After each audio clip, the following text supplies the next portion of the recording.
Welcome back to the next lecture. In this lecture I will be discussing more on the design aspects which are relevant for 3D printing. Now, let me revisit one of the slides which I have shown in one of the previous lectures, that is, what are the key steps involved in 3D printing. First step is the designing of the CAD file of a structure to be made, either a new structure which was not existing before, or a structure which will resemble or exactly the same way as a patient specific organs or tissue and so on, based on the CT scan or MRI scan image. And there one has to use this virtual platform like computational platforms, and use different softwares or tools, computational tools, to make these 3D structures. And then once this CAD file is created, then it has to be converted to STL. What is STL? I am going to explain to you in a few minutes time. And then it needs to be sliced into capital A number of 2D planes. And that information you need to provide to a 3D printing machine which is attached to a computer. And based on these 2D planes, this 3D printer will follow the instructions in the strictest possible manner to build this design structure in a layer by layer manner. I emphasize layer by layer manner. After the 3D printing is over, then post processing. Remember, I have emphasized that how post processing is important for the metallic implants and what is the cost implication of the post processing parts. So, in this lecture I am going to emphasize largely on the design aspects, what are the different computational tools are used and so on. So, computer aided design.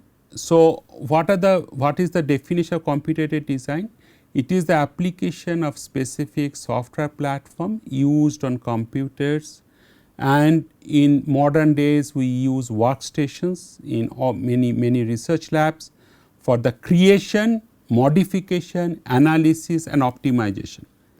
Let me underline the importance of these particular terms: creation, modification, analysis or optimization of the design of a 3D structure.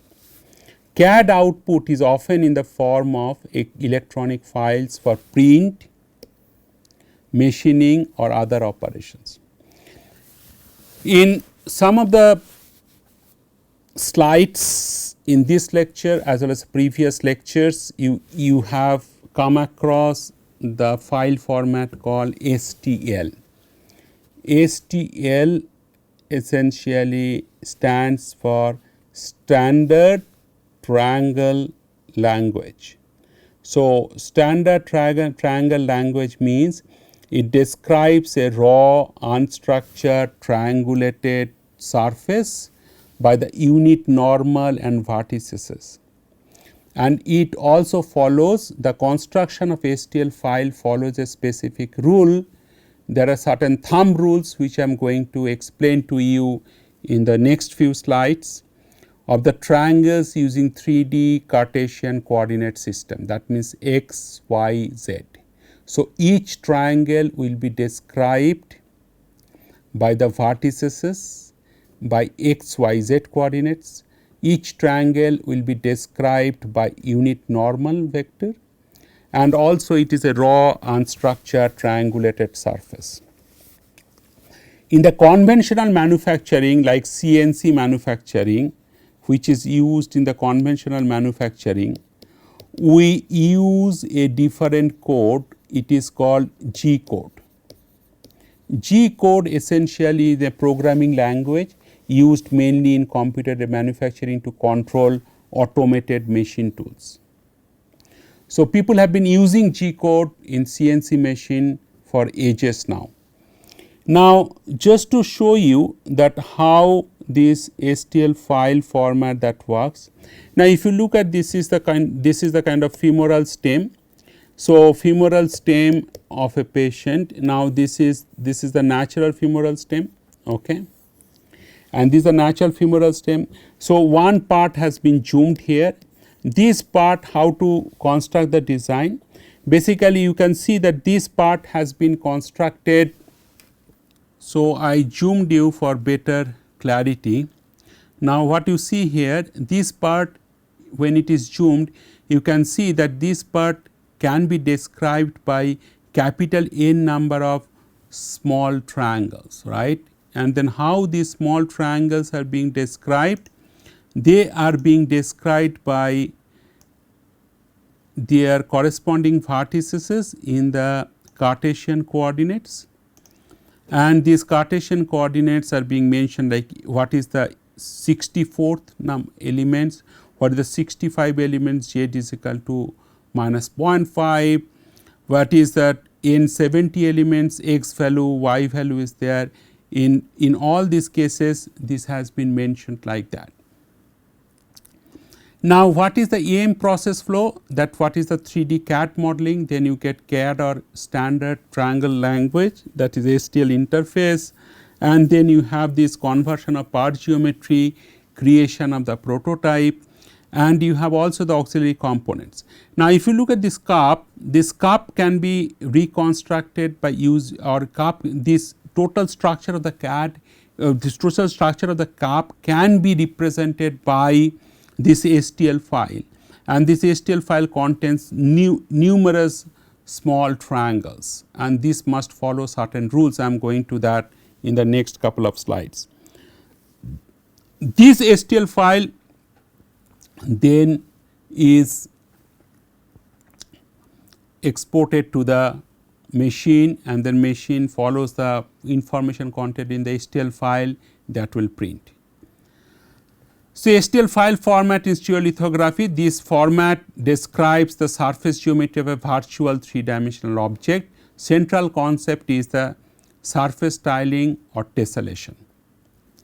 Now, this is tessellation of a triangular facet. So, now if you consider this sphere is made up of the equal sized triangles as it appears to you here, and these equal sized spheres not only oriented very regular manner, but also oriented in different angular fashion, and this sphere and these triangles have all these triangles have unique vertices,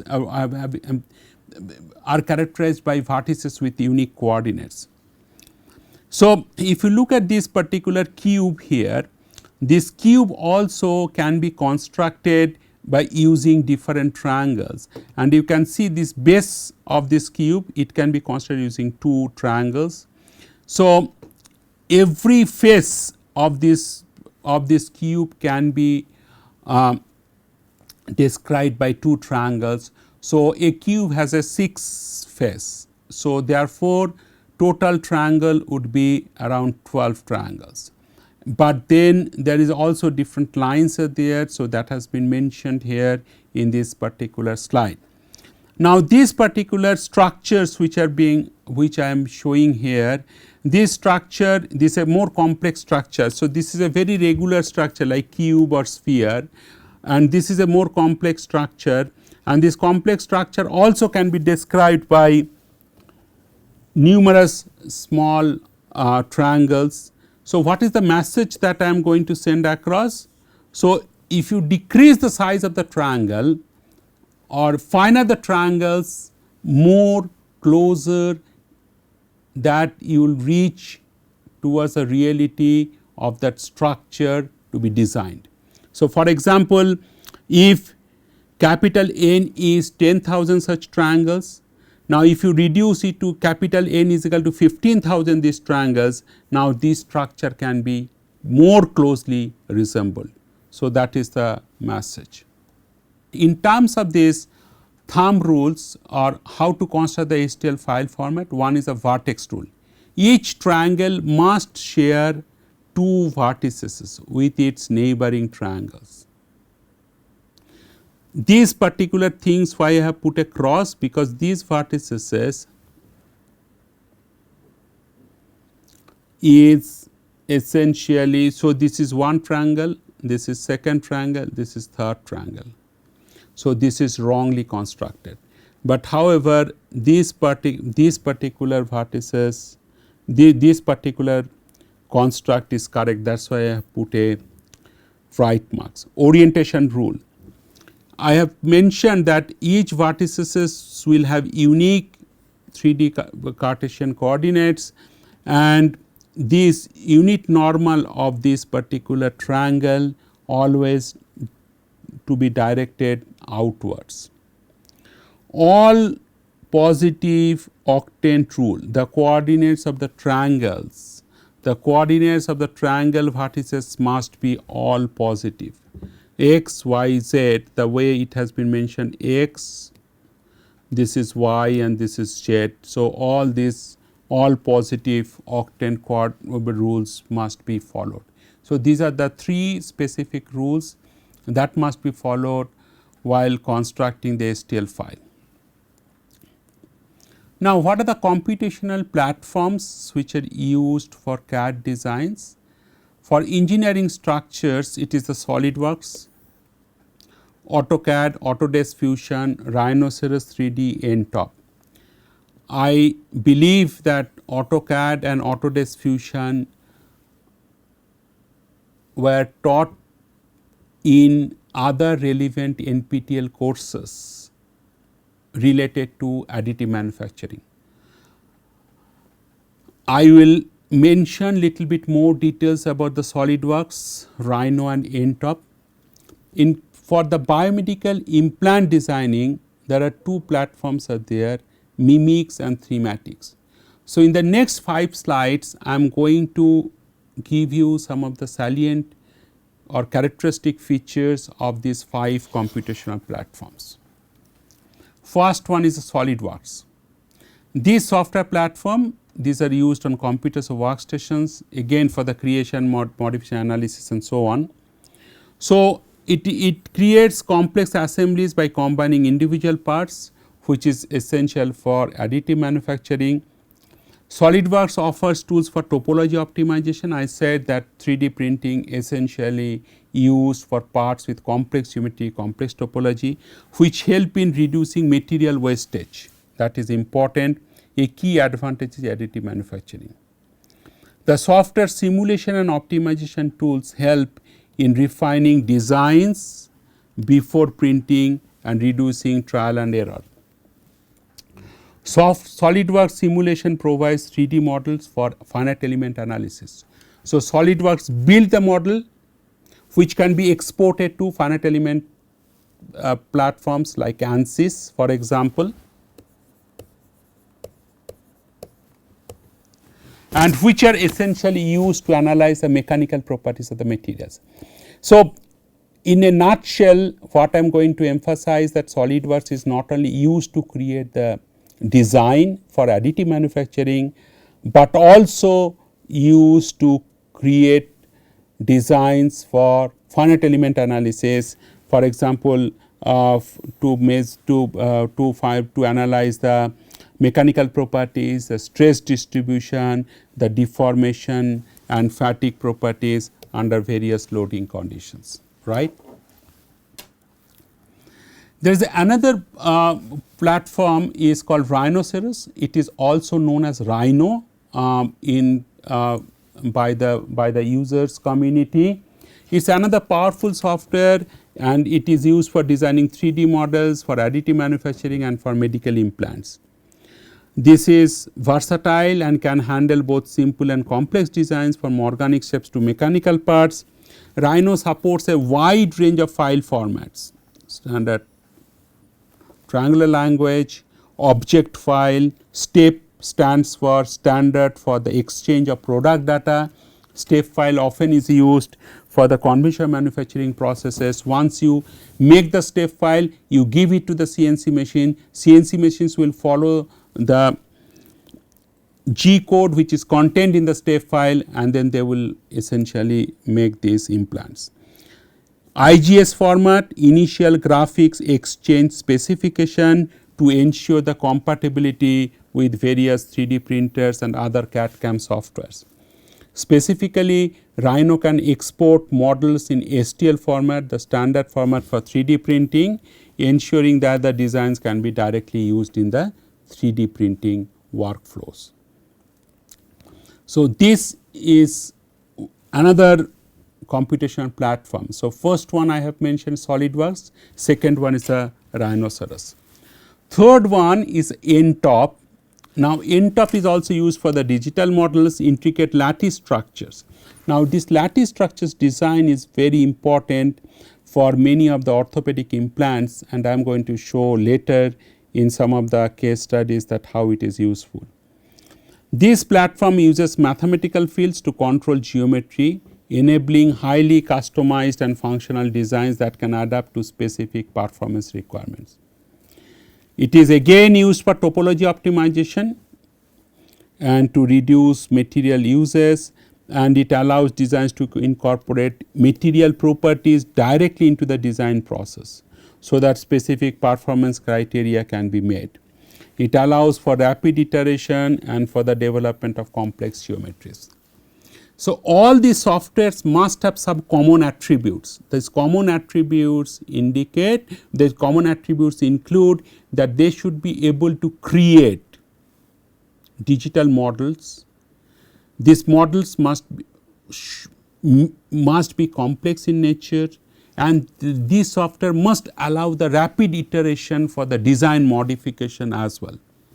So, all these are specific attributes or common attributes for all these computational platforms. Fourth one is MIMIX. MIMIX stands for Materialize Interactive Medical Image Control System. MIMIX is a software that is suited, there is a software suite primarily used in the medical field for converting 2D image data from CT or MRI scan into 3D models. These models are used for various purposes, for surgical planning, implant design, and patient specific simulations. I must mention that MIMIX software is perhaps the most widely used in the medical field. So, it essentially excels in segmenting 2D image data to isolate specific anatomical structures and ROI, region of interest. This segmentation is crucial for creating accurate 3D models from CT or MRI scans. It allows for extensive editing of 3D models, the smoothing, refining and correcting anatomical details, ensuring the accuracy and usability for these models for various applications. It can export 3D models in STL format, and this allows for the direct use of these models in additive manufacturing workflows. So, again, as you see that from this description or for the key feature description key features of the MIMIX, it is very versatile for in the field of medical medical implants, medical imaging and so on. Thematic, this is perhaps much less explored and it is receiving more attention in today's time. It is a software tool alongside MIMIX to enhance and optimize 3D models for various applications including additive manufacturing.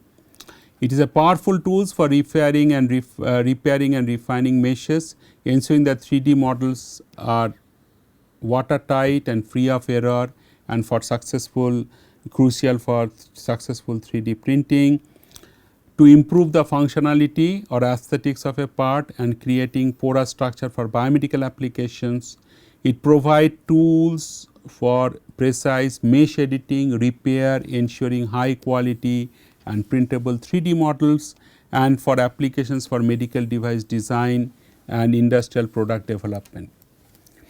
So, what you have seen in the last 5 slides that I have mentioned the key features of SolidWorks, Rhinoceros, NTOP, Mimics and Thematic. And I must say that out of all this, I feel Mimics is most extensively used in the medical field. SolidWorks is most extensively used in engineering structures to design the engineering structures, which can be used for either medical applications or non-medical applications. I have not covered the AutoCAD, and I am sure this AutoCAD is already covered in other additive manufacturing courses. Now, at this point I will also mention that how to kind of characterize the 3D microstructures or 3D structures. So, this is a microcomputed tomography facility. It is kind of one of the company, but it is not the only company that X-Radia is used. But more than company, it is not for any promotional purpose, as I mentioned before. So, what is most important for this kind of academic course is that working principle of this microcomputed tomography. You have X-ray source, M is the X-ray beam, then this is the sample rotation stage, this is your sample, 3-dimensional sample. Conventional lens, it focuses X-ray beam, it will rotate. So, it will rotate in 360-degree rotation, and with the 360-degree rotation 2D slices are collected here. These are all 2D slices, and these 2D slices are reconstructed to make the 3D structures of this component. The way it has been shown in this particular slide, that this is a very simple component. Microcity is mostly used for very complex structured components, I must say. So, as I have mentioned in the previous slide, that it has all these 2D slices, and then 2D slices are stacked one after one above other, then they are reconstructed to make the 3D volume. And then the software they are used for this Aviju and Amira, it is more for quantification of the 3D structures. So, microcomputed tomography essentially uses the X-ray source, there is image radiographs and incremental projector angles, projection angles and so on. So, one of the components that I am going to cover under that emerging opportunities is artificial intelligence or data science concepts. So, I am going to show you at least 2 or 3 slides just to emphasize that why it is important and how it is relevant to additive manufacturing, because as I have been telling that this is the 4th lecture, and all these lectures I have been touching some of the very basic or fundamental parts related to the additive manufacturing. Okay. So, at the same time I am also covering some relevant topics which I will be covering in much more details, but I am just touching those topics here so that it will remind you when I will explain you in much more details than what I have been doing, what I am doing now. So, artificial intelligence, as I said, I think perhaps in the first or second lecture, is one of those technology that is going to revolutionize the fields across multiple scientific disciplines. What is artificial intelligence? It uses algorithms and techniques leveraging computer to mimic human intelligence. Okay. It essentially mimics the human intelligence. Machine learning is one of the subset of the artificial intelligence tools. So, it uses algorithms whose performance improves over time as they are exposed to more and more data. So, same algorithm may perform better and better if you use more number of data sets. Okay. So, therefore, one has to test these different algorithms over large number of data sets to show this actually follows the increasing trend in terms of the performance metrics that this particular algorithm uses. What are the different topics that are of more relevance to many of the computer science people, to other communities who uses artificial intelligence day in and day out? It's like supervised learning. It is trained on labeled data to predict outcomes for new unseen data. Then comes unsupervised learning. It learns about the data set without labels, like unlabeled data. Third one is a reinforcement learning. This goal is to take action to change the state so that you can receive awards. So, deep learning, it is a subset of machine learning wherein multi-layered neural networks learn from a vast amount of data. So, for deep learning, essentially you need to have much larger quantum of data, perhaps that is used for machine learning. So, why AI ML? That is the fundamental question. This question arises because it is most relevant in the absence of any established relationship between dependent and independent variables. What it means that, if you recall Newton's second law, force is equal to mass times acceleration. So, there is an established relationship, right, and that is Newton's second law, that is globally known. But when you confirm that multiple variables are at work for 3D printing, I am going to show you some example. One such example, that for example, any laser based system like laser power, scan speed, powder feed rate, all these constitute the input parameters. What is the output parameter? Output parameter can be surface roughness of the material components, right, or output parameter can be what are the defects that are contained in the structures. Output parameters can be porosity or density of the materials that are being developed. Now, these output parameters cannot be correlated with input parameters by any established relationship, and therefore, artificial machine learning is the only way that you can use. So, this I am going to explain here. So, this is the case for additive manufacturing for metals, as I mentioned, that you have the laser power, you have the scan speed, you have the hatch spacing. These are like different parameters. I am going to show you more of that when I will be showing you scientific case study. This total 25 parameters, and this is a minimum experiments that are required 2 to the power 5 into 25, that is 2-factor design of experiments.